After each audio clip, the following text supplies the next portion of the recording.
today's topic is going to be electrochemistry. Again, is a major topic as far as the boards are concerned. It will be a major topic as far as your boards are concerned. Okay. So again, it has a weightage of around 5 marks. It's a really easy topic. So it is somewhat related to your class 11 redox reactions. Fine. So before starting this particular topic, just let us recapitulate the electronic concept of oxidation and reduction, which we have done in class 11. Okay. So today we shall just recapitulate the electronic concept of oxidation, electronic concept of oxidation and reduction. Right? So most of us have done this already in class 11. So according to this concept, what do you mean by the term oxidation? What do you mean by the term oxidation? So according to this concept, according to this electronic concept, oxidation is a process where electrons are lost. Okay, it is a process where electrons are lost. Okay, there is a loss of electrons. As for example, if we have an element A, if it loses an electron, yes, it will be converted into a monopositive cation, A positive. So this particular reaction is termed as a oxidation, loss of electrons. Fine.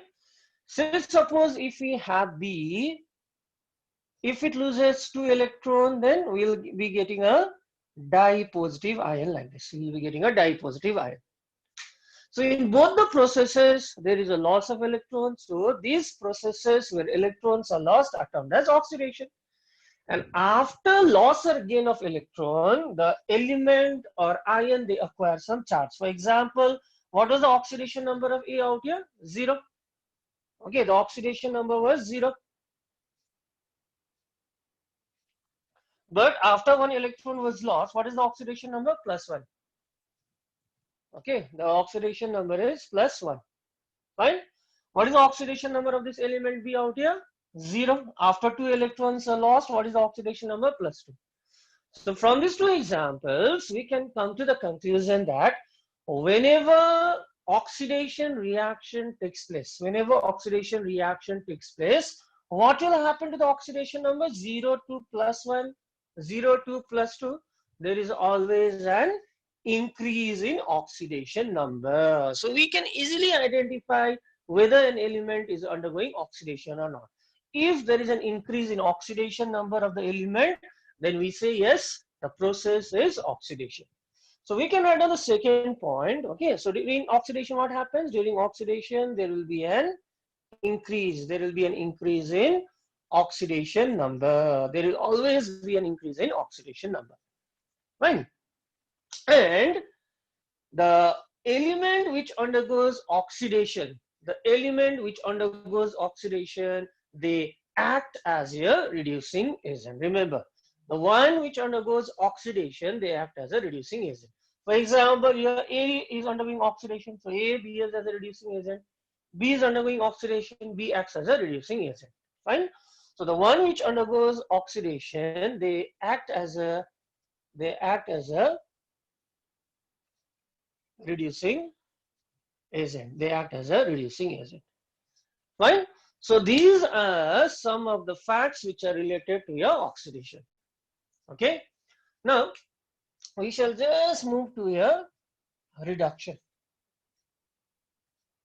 So yes, all of us know what is reduction. Okay. So a reduction is a process where there is a gain of electron, So reduction is a process where there are gain of electron. So during reduction, an element or an ion, it gains electron. Okay, for example, if I have an atom X, if it gains an electron, what will happen? Yes, X negative. Okay, suppose I have an ion like this, Y dipositive. If it gains 2 electron, yes, what do we get? If it gains 2 electron, what do we get? It will be converted to what? There are 2 positive charges. It is gaining 2 electrons. It is gaining 2 negative charges. So what will be the overall charge? +2 and -2. It will be equal to Y. Fine. But if we closely look at these two examples, here we see during reduction, here the oxidation number have changed from 0 to -1. It has changed from 0 to -1. Here the oxidation number has changed from +2 to 0. So during reduction, there will be a decrease in oxidation number. So during oxidation, there is an increase in oxidation number, and during reduction, there will be a decrease. There will be a decrease in oxidation number. So we can easily identify whether a process is oxidation or reduction. During oxidation, there is an increase in oxidation number, and during reduction, there is a decrease in oxidation number. And the element which undergoes reduction, they tend to act as an oxidizing agent. They act as an oxidizing agent. So remember these two facts. The one which undergoes oxidation, they act as a reducing agent. The one which undergoes reduction, they act as an oxidizing agent. Okay. So during oxidation and reduction, there is a transfer of electron. Some in oxidation, electrons are lost, and during reduction, electrons are gained. So these transfer of electron which occurs during a redox reaction, this transfer of electrons which occurs during a redox reaction, it helps us to generate energy in the form of electricity. Okay, so electrochemistry, what do we study in electrochemistry? Okay, so in electrochemistry, we shall see how the chemical reactions are transformed into a energy. Which energy? In the form of your electrical energy. Okay, so the transfer of electrons during a redox reaction helps to generate what? Helps to generate energy. What kind of energy? In the form of electricity, right? So this is oxidation, this is reduction. And when oxidation and reduction occurs simultaneously, when oxidation and reduction occurs simultaneously, what is the reaction known as? The reactions are known as a redox reactions. It is known as a redox reaction. It is known as a redox reaction. So what is a redox reaction? The reactions where reduction and oxidation, they occur simultaneously. So now let me write down a very simple example. Say Zn plus Cu dye positive gives us Zn dye positive plus Cu. Okay, so as for example, let us consider this reaction. Now during this reaction, the oxidation number of zinc changes from 0 to +2. That means there is an increase in oxidation number of zinc. So we say that zinc is undergoing oxidation. Zinc is undergoing oxidation. The oxidation number of zinc is increasing from 0 to +2. Okay, and whenever there is an increase in oxidation number, it is said to undergo oxidation. Similarly, the oxidation number of copper changes from +2 to 0. So it is decreasing.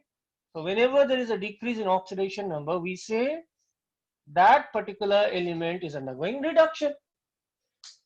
So here, oxidation and reduction, they are taking place simultaneously. Oxidation and reduction, they are taking simultaneously. So this is an example of a redox reaction. Okay, so what is happening actually here? Zinc is losing 2 electrons and copper is gaining 2 electrons. That means there is a transfer of electrons during this reaction. And this forms the basis of your electrical energy which is released. Right? So this is the, just we are recapitulating the things which we have already done in your class 11. I think it's fine till here. Okay, so these had already been discussed. So see, majority of students after completing the chapter, they are just confused. Okay, basically they are confused about what is a cathode, what is an anode. Okay, so most of the students are confused. What is your electrolytic cell? What is your electrochemical cell? So just, okay, before going into details, we'll clear that concept. Okay, we will clear that concept. Okay, so basically speaking, okay, generally speaking, your electrochemical cells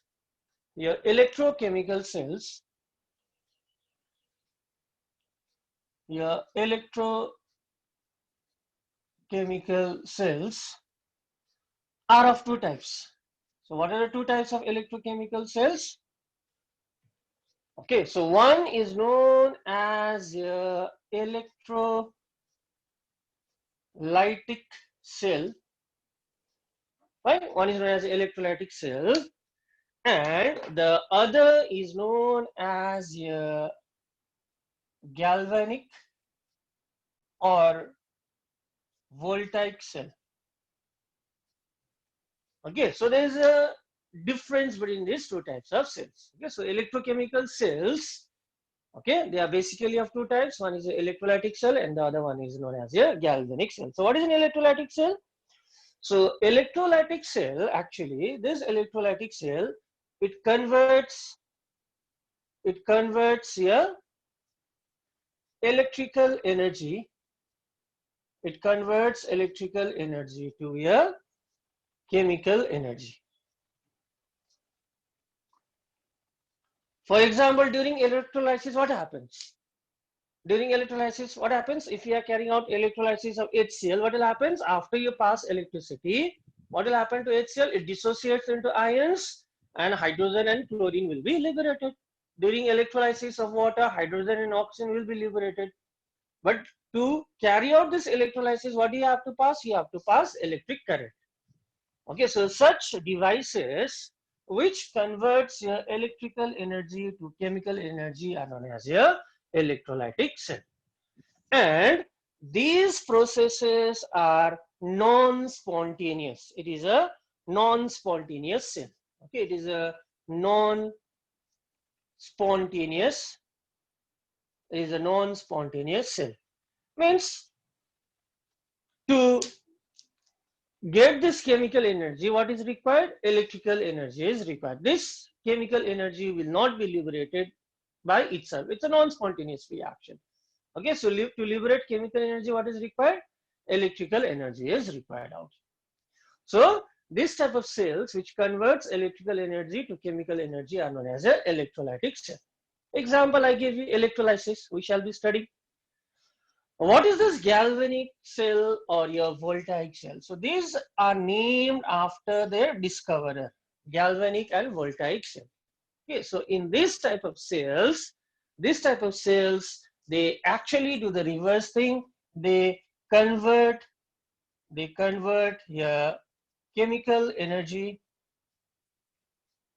They convert chemical energy to what? They convert chemical energy to electrical energy. Okay, for example, the reaction taking place in batteries and all cells, batteries. Okay, what happens during battery? The chemical energy which takes place inside a battery, they are converted into electrical energy. So such devices or cells are known as a galvanic or voltaic cell, right? And it is a spontaneous cell. Okay, the chemical energy gets converted into electrical energy by itself. No external agency is required. So it is a spontaneous cell. It is a spontaneous cell. So what are the examples? Say batteries, dry cells, mercury cells, the batteries used in watches, torchlights, chargers, all these are a galvanic or voltaic cell. Fine. So in this segment, for the time being, okay, we shall be studying both, but today we are going to start with this galvanic or voltaic cell. Okay, we'll just start with this galvanic or voltaic cell. Fine. So is it understood? Okay. So let us just start with this. Okay. So I'm just rubbing this again. So today's topic is going to be a galvanic or voltaic cell. Okay. Now, the redox reactions, okay, which takes place in a galvanic or voltaic cell, there are two types. Okay, so listen carefully. It's not, I don't think so it's mentioned in your textbook, but you should be knowing this. Okay, it's of two types. Number one type of redox reaction is known as a direct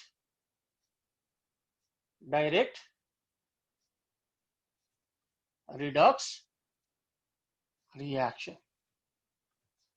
So what happens during your direct redox reaction? During your direct redox reaction, okay, during your direct redox reaction, remember your oxidation, remember your oxidation and reduction occurs in the same cell. Okay, and what is that vessel in which electrochemical reaction occurs? What is that vessel known as where redox reaction occurs? What is that vessel known as? So the vessel in which the redox reaction occurs are known as your electrochemical cells. They are known as your electrochemical cells. Okay. So what is this direct redox reaction then? Direct redox reactions are those where oxidation and reduction they take place in the same cell or they take place in the same vessel. They take place in the same vessel. For example, so I take a cell out here, I take a vessel out here, fine. I insert an electrode out here. Say for example, there is a zinc electrode. Okay, there is a zinc electrode, and here I place a aqueous copper sulfate solution. Okay, so I have an electrolyte. What is the electrolyte out here? Copper sulfate. So which ions are present in the solution then? Which ions are present? Copper dipositive and sulfate dinegative ions are present. Okay, so we have copper sulfate solution means copper and sulfate ions are present. Now let us see the reaction which occurs out here. Okay, what is the reaction which occurs out here? Zinc. Okay, this electrode zinc, it loses 2 electrons and gets converted to zinc dipositive ion. That means zinc undergoes oxidation out here. Whereas this copper dipositive ion, it will gain these 2 electrons, and itself will be converted to copper. And make sure that during a redox reaction, the electron lost should be equal to the electrons gained. If it loses 2 electrons, the other should gain 2 electrons. If it loses 3 electrons, the other should gain 3 electrons. Fine. Now let us add this half reactions. Let us add this. So what do we get? We get zinc plus copper dipositive, zinc dipositive plus copper. But here heat energy is released. That means the chemical energy is converted into heat energy out here. The chemical energy is converted into heat energy. So do you think this is of any use? No. Okay, we are wasting so much of chemicals. Ultimately, we are getting heat energy. So these type of direct redox reactions are practically useless. So what is a direct redox reaction? It is a reaction where oxidation and reduction occurs in the same cell. And what happens during this? Okay, during direct redox reaction, the chemical energy is converted into heat energy. So it is of practically no use. Fine. So now let us discuss about your indirect. Let us discuss about indirect redox reaction. Let us discuss about an indirect redox reaction. So obviously, what happens during an indirect redox reaction? Yes, what happens during an indirect redox reaction? Indirect redox reaction, oxidation and reduction, they take place in the same cell. So during indirect redox reaction, your oxidation and reduction, they take place, okay, takes place in different cells. They takes place in different cells or vessels. Number 1 point. Fine, I'm explaining this in details, don't worry.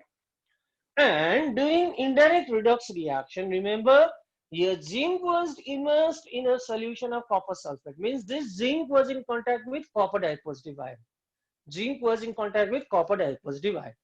But in indirect redox reaction, what happens is the electrode is dipped the electrode is dipped in a solution containing, okay, its own ions. So in an indirect redox reaction, what happens? The electrode will be dipped in a solution containing its own ions. For example, zinc will be dipped in a solution containing zinc ions. Copper will be dipped in a solution containing copper ions. Okay, and here in indirect redox reaction, here chemical energy, the chemical energy is transformed to a electrical energy. This is what we will be studying. Okay, so during indirect redox reaction, what happens? The chemical energy is converted. So what type of cells are these galvanic cells? So in galvanic cells, what type of reaction occurs? Since electrical energy is obtained in galvanic cells, here indirect redox reactions are obtained. Since in galvanic cells, the chemical energies are converted into electrical energies. Okay. Now, before I go into details, okay, so let us just make this very simple.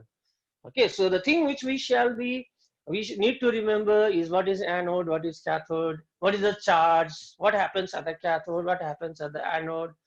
So at the end of the day, this can be confusing. Okay, at the exam, this can be quite confusing. So I'll teach you a very simple method how to remember this. Okay, so what you do is you just remember this term loan. Yes, loan, L-O-A-N. You remember this loan. Okay. So what happens here? What does L stands for? Left.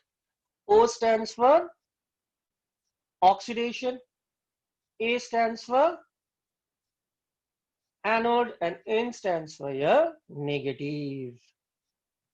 N stands for your negative. Okay, so remember loan.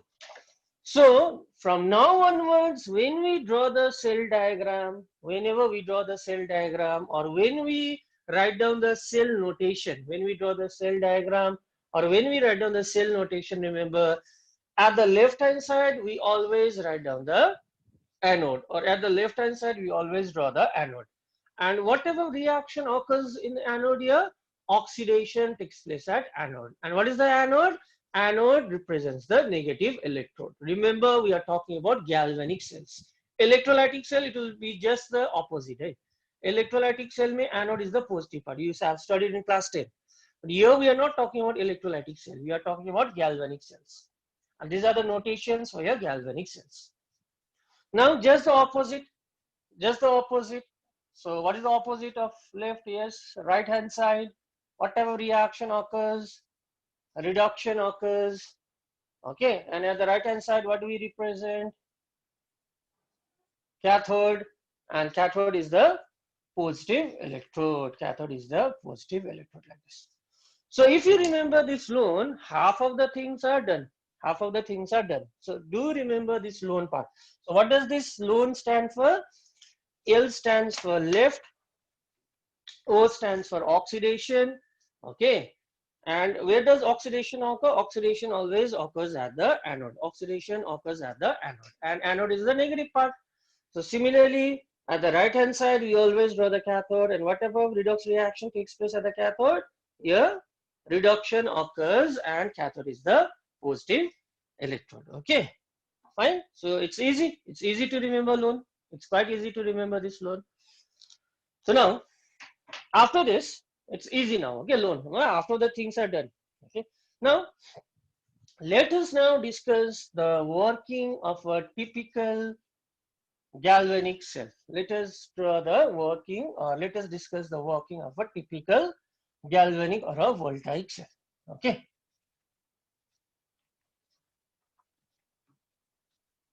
Okay. So, galvanic cell. So, according to the concept which we have just written, okay, So in indirect redox reaction, oxidation and reduction, they takes place in different vessels. Okay, and at the left hand side, what type of reaction occurs at the left hand side? At the left hand side, what will occur? Oxidation will occur. And at the right hand side, whatever cell reaction will occur, reduction will occur.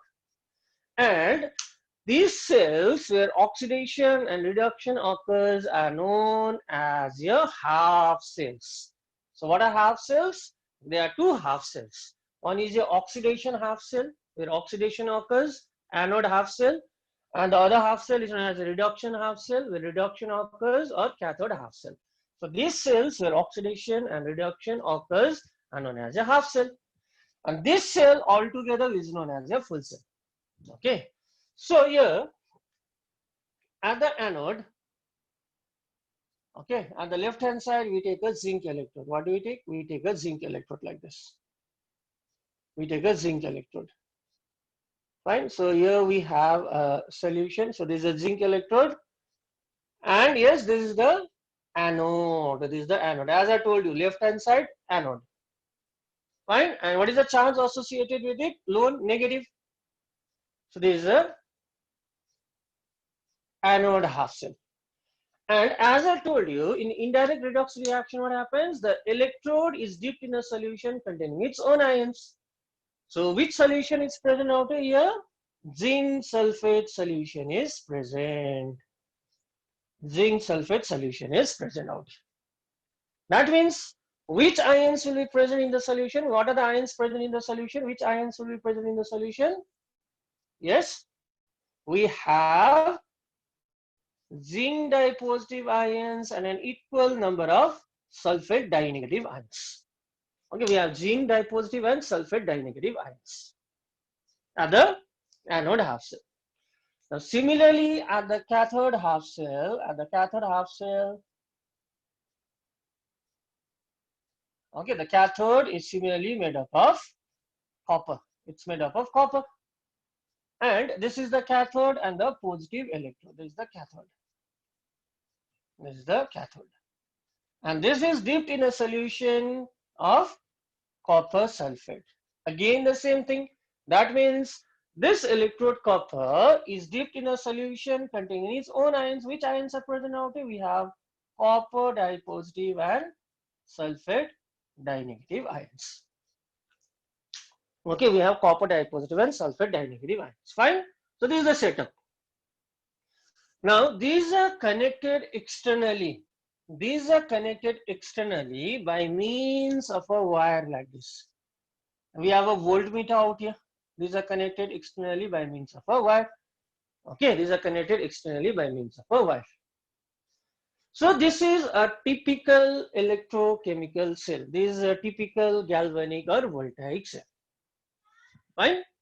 Now let us see the reactions. Let us see the reaction which takes place at the anode. Let us see the reactions which takes place at the anode. Yes, tell me guys, what happens at the anode? Oxidation or reduction? What takes place at the anode? Oxidation or reduction? Lone? Oxidation. Oxidation. What will undergo oxidation? What will undergo oxidation? What do you think will undergo oxidation out here? Oxidation means loss of electron. Yes.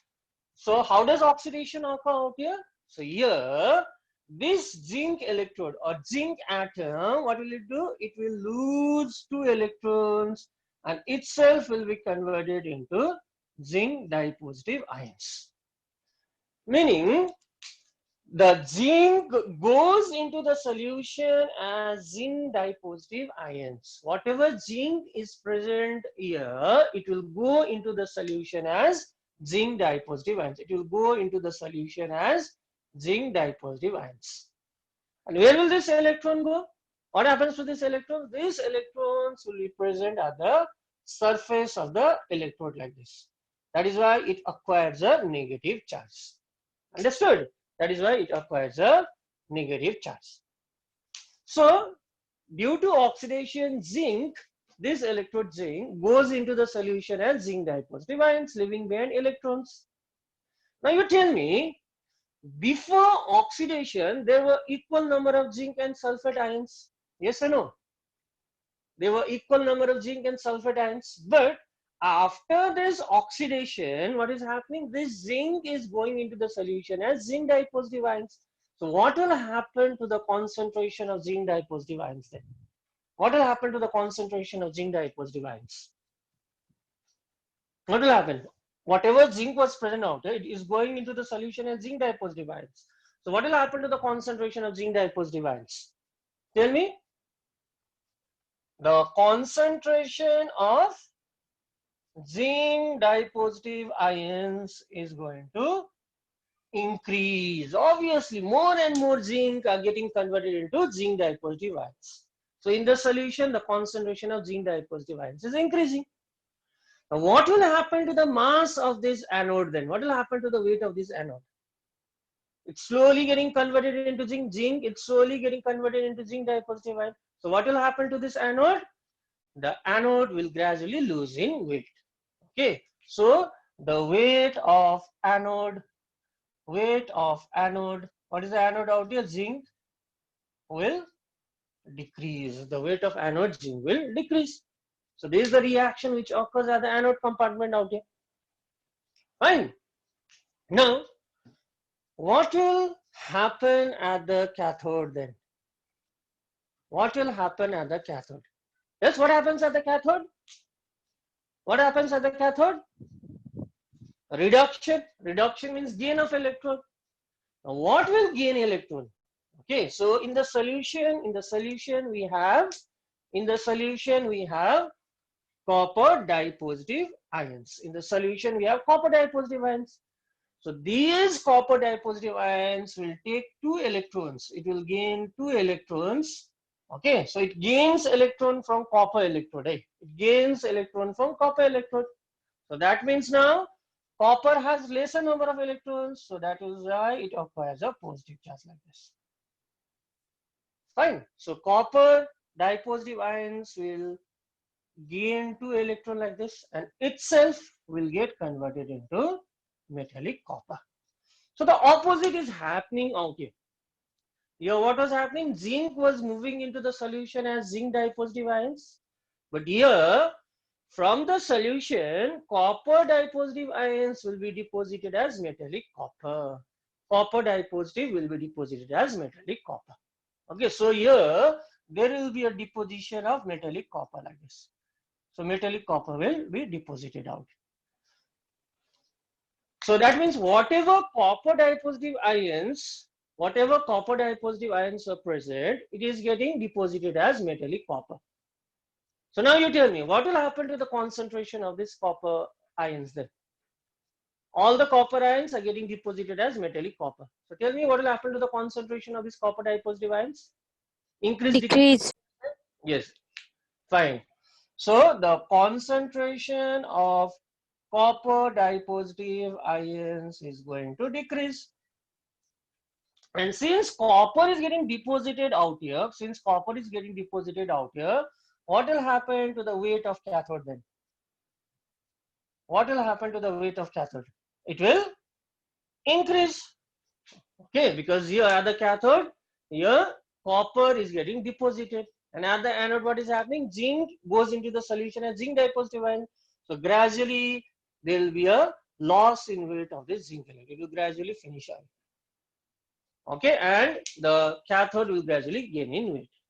So these reactions which takes place separately at the anode and the cathode, the reaction which takes place separately at the anode and the cathode, they are known as a half cell reactions. Okay, how do you get the full cell reaction? By adding. Now we add this. Okay, what do we do now? We add this. Okay, so before adding, make sure the electrons lost and electrons gained are same. So here it is same. Okay, so what is the full cell reaction then? Zinc, copper dipositive, zinc dipositive, copper. So some redox reaction is taking place. Now see. So here there is an excess of electron out here. There is excess of electron, and here there is less electrons present on this electrode. So here there is an excess of electron, here there is less electrons. So what will happen now? What is going to happen? Now there is going to be a transfer of electron. There is going to be a transfer of electron from here, where? From where to where? Tell me. Where there is an excess of electron? Anode, negatively charged. Where there is less electron? Cathode, positively charged. So where will the electron move from then? The electron moves from anode to cathode. So remember the direction of flow of electrons. Electrons always moves from anode to cathode. Remember, very important point. So this is the direction of flow of electrons. Fine, electrons moves from anode to cathode. So there is a movement of electrons now. Okay, during this redox reaction, there is a movement of electrons, and whenever there is a movement of electrons, what will be generated? Yes, tell me, guys. Whenever there is a movement of electrons, what will be generated? क्या generate होगा movement of electrons होने से? Whenever there is a movement of electrons, what will be generated? Electrons move होने से what will be generated? Heat. What? Yes, tell me, it's a simple thing. So yes, since now there is a movement of electrons, electricity is generated. There is a generation of electric current. Movement of electron means, okay, movement of electron causes the generation of electric current. So here basically what is happening, this redox reaction, that means this chemical energy which is liberated out here is converted into electrical energy. So what is the direction of movement of electrons? Electrons always moves from anode to cathode. And remember, it's a convention that the movement of current is opposite to the movement of electrons.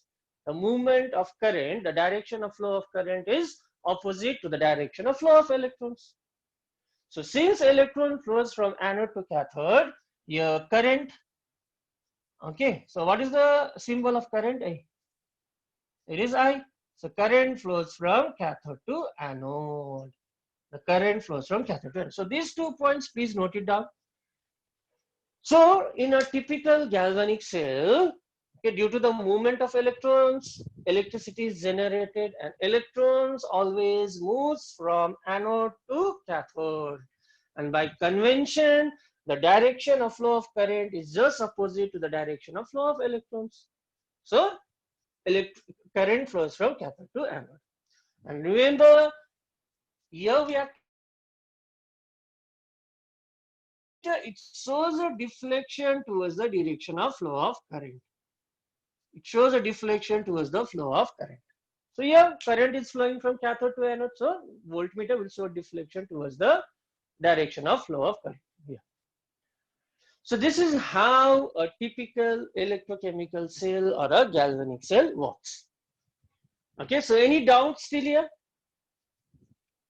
Any doubts?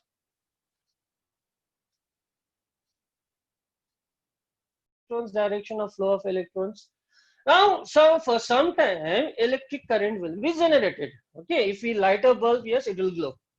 But after some time, the flow of electron will stop. That means after some time, the cell will stop working.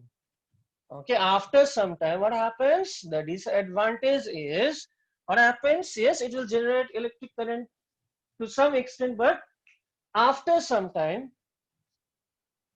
okay, after some time, the cell will stop working. There may be two reasons to it. Number one reason, this anode will erode totally. This anode will be finished off. It is gradually losing in weight. So it will be lost totally, and obviously the cell will stop working now. Another factor which contributes to this particular phenomena is, now so listen very carefully. So what did I say earlier? As the oxidation reaction occurs, zinc is getting converted into, zinc goes into the solution as zinc dipositive ion. So gradually there will be an accumulation of excess zinc ions in the solution. The concentration of zinc ion increases. Okay, there will be excess of zinc ions. There will be excess of zinc dipositive ions out here. compared to sulfate ion. There will be sulfate ion but less. Okay, the concentration of zinc ion will increase. So what happens at the anode compartment, at anode compartment, what will happen? Again, I am rewriting concentration of the positive ions, zinc ions will increase. It increases. What happens at the cathode? Whatever copper ions were present, it is getting deposited as copper ion. So what will happen to the concentration of this copper dipositive ions? It will gradually decrease. So what? Kiska concentration badega then? Yes, the concentration of sulfate ion will gradually increase. Earlier there were equal number of copper and sulfate ions, but all the copper ions are converted into metallic copper. So only the sulfate ions will remain. Fine. So the concentration of sulfate ions will increase. So at the cathode compartment, okay, at the cathode compartment, the concentration of sulfate ions increases. So there will be an accumulation of excess positive charge out here. There is an accumulation of excess negative charge. Fine, this is the scenario now. So due to excess positive charge, the excess positive charge at the anode compartment will not allow the flow of electrons. It will rather attract the electron towards itself now. There is an excess positive charge being developed out here. So that is why it will not allow the flow of electrons. So the excess positive charge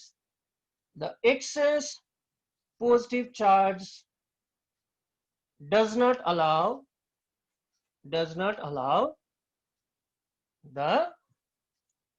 flow of electrons. So if there is no flow of electrons, now what will happen to the cell? Yes, it will stop working now. Got it? Why does the cell stop working? So after this reaction continues for some time, there will be excess of positively charged zinc ions out here. So the excess positive charge developed will not allow the flow of electrons. It will attract the electron towards itself. So electrons flow ही नहीं हुआ तो yes, the cell will stop working. And the excess negative charge out here, if the solution becomes excess negatively charged, so it will not accept electrons easily. Fine, that is why the cell stops working after some time. So the cell stops working after some time due to development of excess positive and negative charges. Where does the excess positive charge develop? At the anode compartment. And where does the excess negative charge develop? At the cathode compartment. Fine. So excess positive charge developed at the anode compartment will not allow the flow of electrons. So there is a big problem. So what do you have to do? Periodically you have to take fresh solution again, which is very tedious. Okay.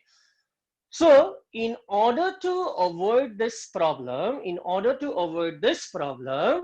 now the two half cells are connected. The two half cells are connected with the help of a glass tube like this. The two half cells are connected with the help of a glass tube, which is shaped like a U, like this, which is shaped like a U. And the end of these are plugged with some porous material such as a cotton or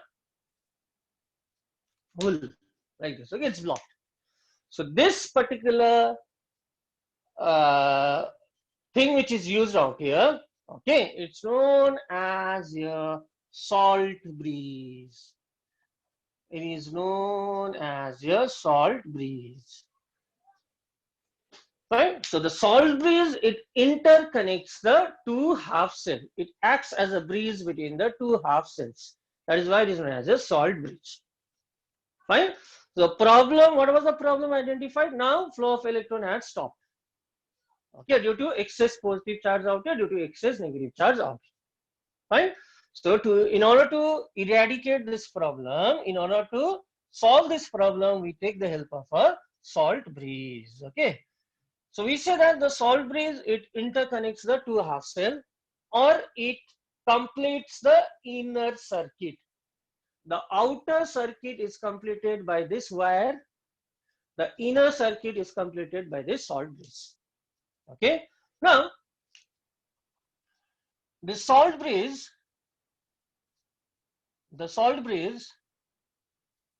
okay, the salt breeze is filled up, the salt breeze is filled up with electrolytes. It's filled up with electrolytes such as what? KCl, KNO3, etc. in agar solution. Agar solution means it's a type of jelly substances. You just type in your Google, okay, it's a kind of a gel base. So these electrolytes are mixed in this agar solution. So you just go through the Google, type agar, you'll see the image like over there. Okay, so what do we take out here? We take some electrolytes, okay, in this type of solution. Okay, and how do we choose the electrode now? How do we choose electrolyte? Why specific electrolytes such as KCl and KNO3? So there are conditions, obviously. We cannot randomly select any electrolyte. The conditions are the electrolyte should be chemically inert. It should not react chemically with the electrolytes present out here. Number one. It should not react chemically with the electrolytes out here of the half cell. Number two, the ionic mobility of cations and anions should be similar. Ionic mobility means speed. Okay, the speed of cations and anions should be similar. So why I have chosen KCl? Because the ionic mobility, the speed of potassium and chloride ions, the ionic mobility or speed of potassium and nitrate ions are more or less same. Okay, so they are conditions. Now what happens then? Why am I taking KCl? If I take KCl, what will happen now? Now see, there is excess of positive charge out here. So which ions do you think will migrate towards this anode compartment? Think and give me the answer. Which ions from the salt breeze will migrate towards the anode compartment? In the anode compartment, there is excess of positively charged ions, zinc ions. So we are taking potassium chloride in the salt breeze. So out of potassium and chloride ion, which ion do you think will migrate in the anode compartment? Which ion do you think will migrate in the anode compartment? Yes, someone give me the answer. Which ions will migrate to the anode compartment? Chloride ion.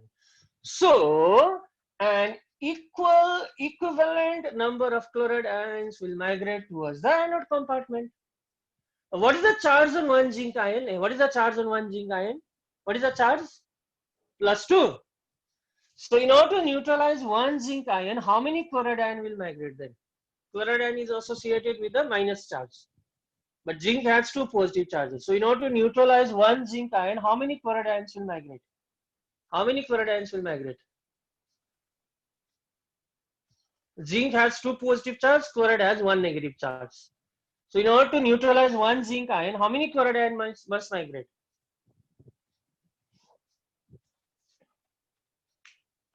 Zinc का charge +2 है, chloride का charge -1 है. So if one chloride ions migrate, do you think this +2 charge will be neutralized? Yes or no?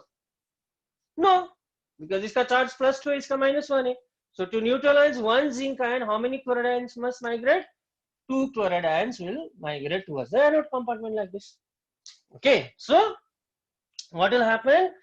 An equivalent number of oppositely charged ions will migrate towards the anode and the cathode compartment. Okay, so here an equivalent number of chloride ions migrates to the which compartment? Towards the anode compartment. It will migrate towards the anode compartment. So as it migrates towards the anode compartment, what will it do to the positive charge now? What will it do to the positive charge? Chalo, give me the answer. What happens to the positive charge now? There was excess of positive charge. Now negatively charged ions are migrating out here. So what will happen to the excess positive charge out here? It will remain the same, increase, decrease. What will happen? Yes, please tell me. इतना तो बोल ही सकते हो.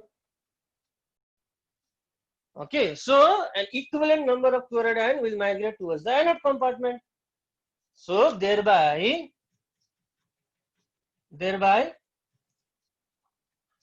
neutralizing the charge, thereby neutralizing the positive charge, thereby neutralizing the positive charge. Fine, now this solution again becomes neutral. Okay, the zinc ions will now be neutralized by chloride ions. Okay, zinc ions will now be neutralized by this chloride ions. So chloride ions will migrate. So at the cathode compartment, which ions will migrate then? At the cathode compartment, which ions will migrate? Which ions will migrate? Obviously, oppositely charged potassium ions will migrate. So here there was excess of negative charge. So positively charged ions will migrate. So similarly, an equivalent number of potassium ions, migrates towards which compartment then? It migrates towards the cathode compartment. It migrates towards the cathode compartment, thereby neutralizing which charge? Thereby neutralizing the excess negative charge.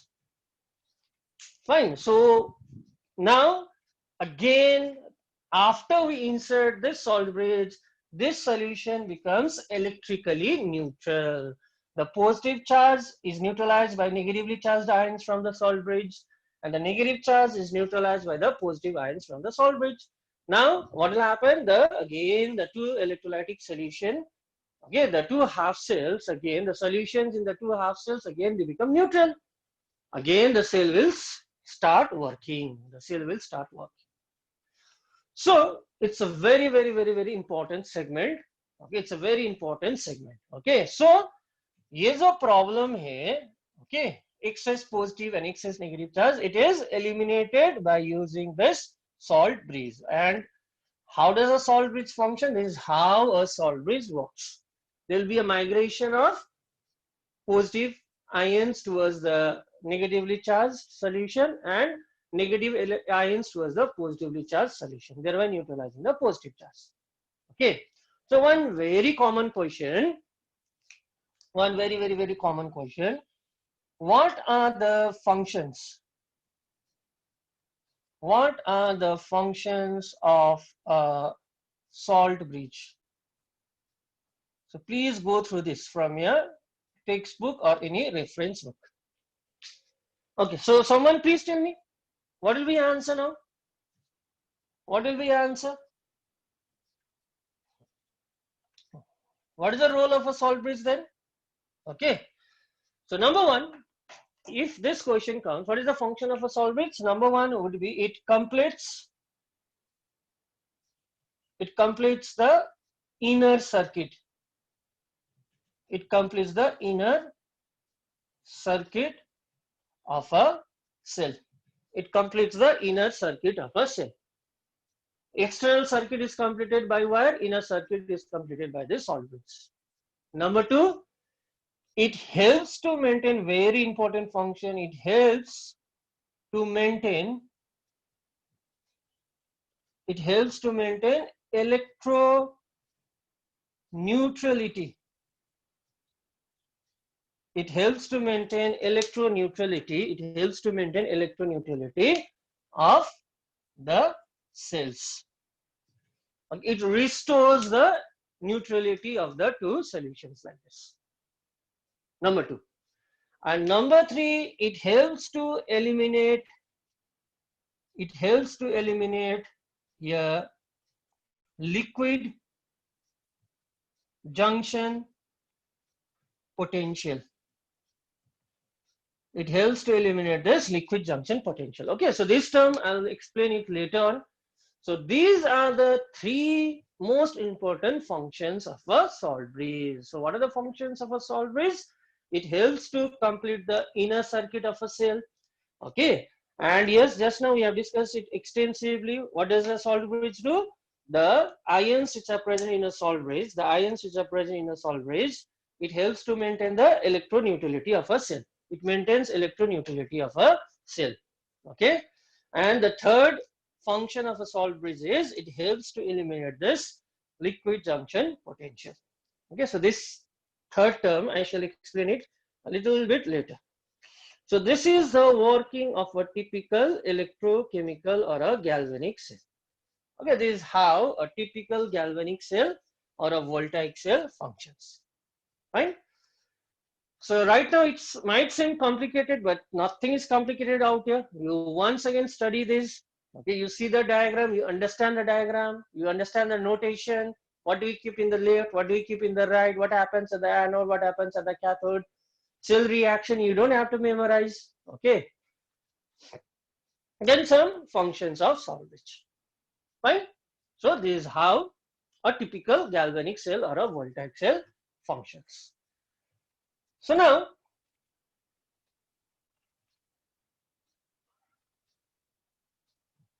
so please again today itself you go through this particular working of a typical electrochemical cell. Okay, otherwise again you'll forget. Okay. Now what am I going to do now? So what was the full cell reaction? We wrote it just now. Zinc plus copper dipositive gives us zinc dipositive plus copper. So this was the reaction, redox reaction, which was taking place in a galvanic cell. Okay, na? This was the redox reaction which was taking place. Now what will you do? From this reaction, from this redox reaction, we'll write down the cell notation. We'll write down the cell notations. We'll write down the cell notation. So how do we write down the cell notation? Again, you should remember that lone part L stands for left. So at the left hand side, what do we represent? Anode. At the anode, what will happen? Oxidation. Now tell me, what is undergoing oxidation out here? Which species is undergoing oxidation? Tell me. What is undergoing oxidation out here? During oxidation, there is an increase in oxidation number. So which species is undergoing oxidation? Tell me. Which species is undergoing oxidation? Chalo, bata do. Yes. So here we see the oxidation number of zinc changes from 0 to +2. So zinc, which is usually present in the solid state, gets oxidized to zinc dipositive, and sometimes and most of the times the concentration of these ions will be mentioned. Suppose I mention the concentration as 1 molar. So left hand side, yes, I represent the anode, and at the anode oxidation occurs. What is getting oxidized to what? Zinc undergoes oxidation to zinc dipositive ion. Now we employ a salt bridge. So the salt bridge is denoted by a double vertical line like this. The salt bridge is denoted by a double vertical line. Okay. And at the right hand side, what do we write down? Cathode. And at cathode, whatever cell reaction occurs, reduction. So what is undergoing reduction to what? Copper dipositive is getting reduced to metallic copper. So how do we write down the notation then? Copper dipositive, suppose which has a concentration of 1 molar, is getting reduced to metallic copper, which is in the solid state. So this is how we write down the cell notation. We must follow this. If you write this in the left hand side, if you write this on the right hand side, then it's wrong. So there is a convention. Okay, always at the left hand side, what do we write down? At the left hand side, we always write down the anode. We write down the anode. And at anode, oxidation will occur. And in the right hand side, what do we write? We write down the cathode. Right hand side, what do we write down? We write down the cathode. And at cathode, what occurs? Reduction will occur. Now, what does this double vertical line represent? This double vertical line represents the salt bridge. It represents the salt bridge lines. Okay, so the double vertical line represents the salt bridge. So this is how we write down the cell notation. Okay, this is how we write down the cell notation. Fine. Okay, so I'm giving you other examples as well. I'll just let me give you another. Say for example, okay.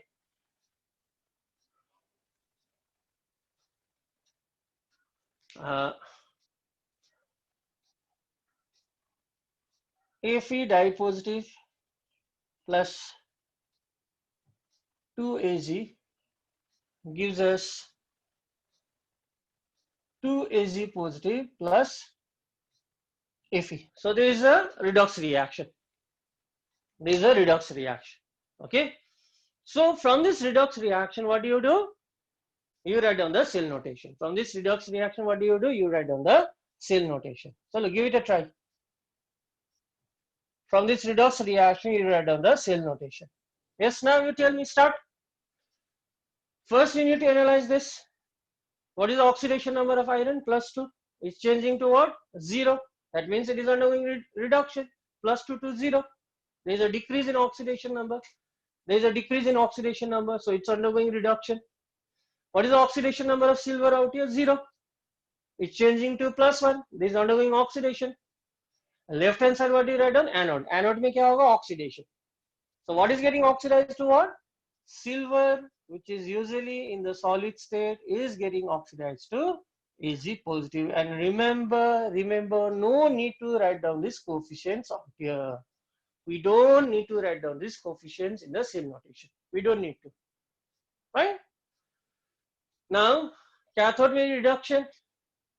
What is getting reduced to what? Fe dye positive is getting reduced to Fe. So we write down Fe dye positive.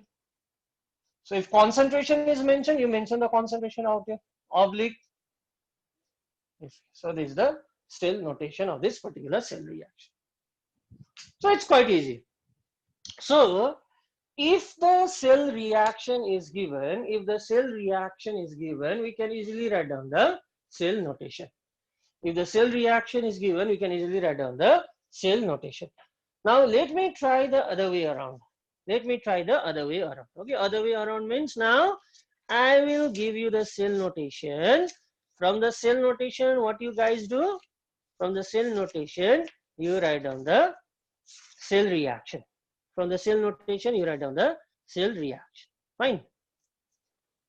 Okay.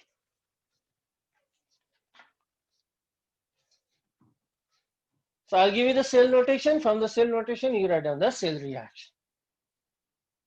Okay. So just let me select a question out here.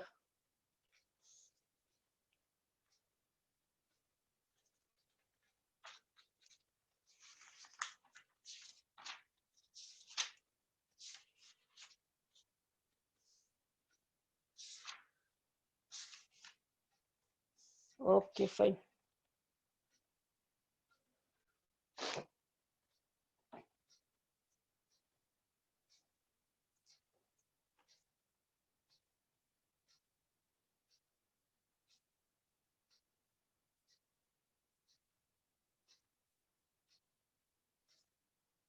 So this is the cell notation given. Now the cell notation is given.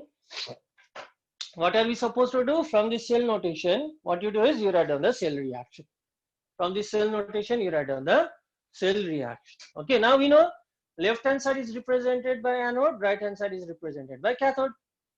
So what I suggest you is, while writing down the cell notation, first you split into two parts. Write down the reaction which is taking place at the anode compartment. So I'll just write down anode half cell.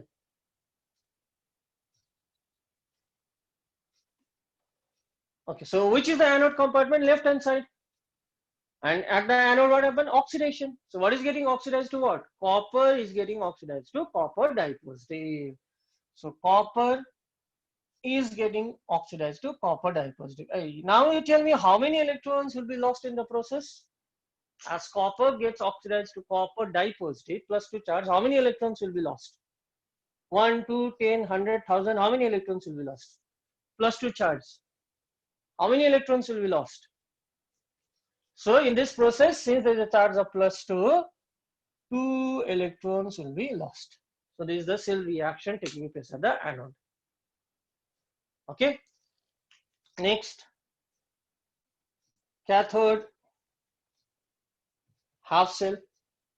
Cathode means the cell towards the right hand side. Ag positive is getting reduced to Ag.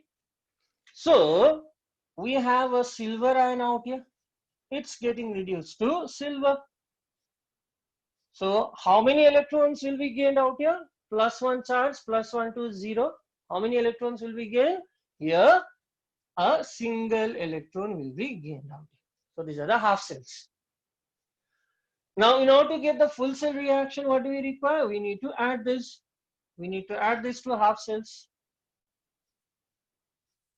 We need to add this to. But before adding, make sure the number of electrons lost and number of electrons gained should be same. But here, are they same? No. Here, at the anode, 2 electrons are lost, and at the cathode, 1 electron is gained. So how will you make this same then? How will you make this equal? I will multiply this throughout by 2. So 2 electron, 2 electron, 2 electron on the right hand side, 2 electron on the left hand side. So when I add this will get cancelled like this. Right? This will get cancelled. So now I add. So we have copper plus how many silver ion? 2 Ag positive ion gives us copper dipositive ion plus 2 silver ion. So this is the full cell reaction. So from the cell notation, we can write down the cell reaction. But while writing the cell reaction, we have to follow this protocol. We have to follow this procedure. First, we'll split into the reaction taking place at the anode, oxidation, reaction taking place at the cathode, reduction. Before adding, make sure the electrons are same. If not, you make it equal by multiplying by a suitable factor and then you add. But remember, while writing down the cell notation, these coefficients will not be reflected in the cell notation. It will not be reflected in the cell notation. Right? So, we can proceed both the way. We can proceed both the way. From the cell notation, we can write down the cell reaction and vice versa. Okay, and vice versa. Okay. So, another example.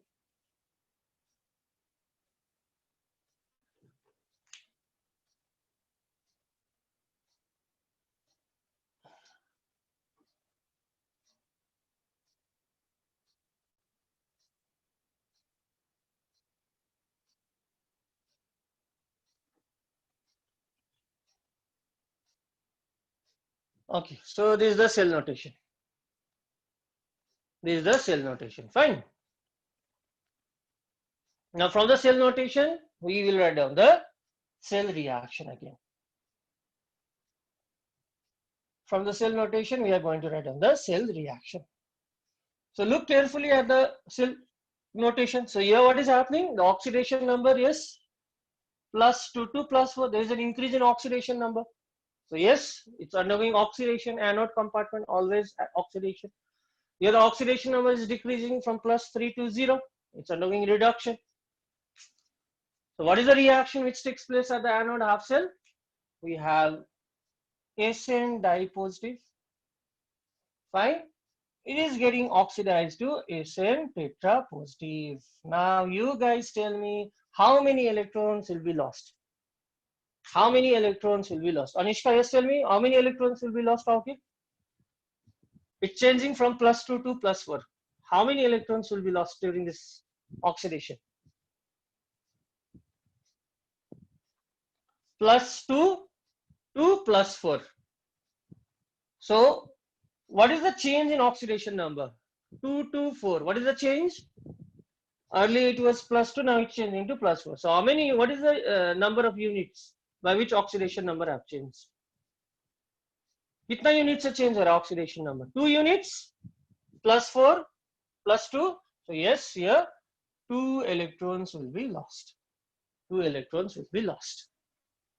Okay. Cathode compartment, we had Cr +3. It's getting reduced to Cr. So what is the change now? It was +3, it's changing to 0. So by how many units? By 3 units. So how many electrons are gained in the process here? 3 electrons are gained. But here again, we see that the number of electrons involved are not the same. So how will you make this same then? How will you make this equal? Number of electrons? Okay, I'll multiply this by 3. 3 2s are 6. I'll multiply this by 2. 2 3s are 6. Now it becomes equal so that I can cancel these two on adding. So what will be the cell reaction now? Full cell reaction. How many tin dipositive ion? 3. 3 SN dipositive. How many chromium? 2.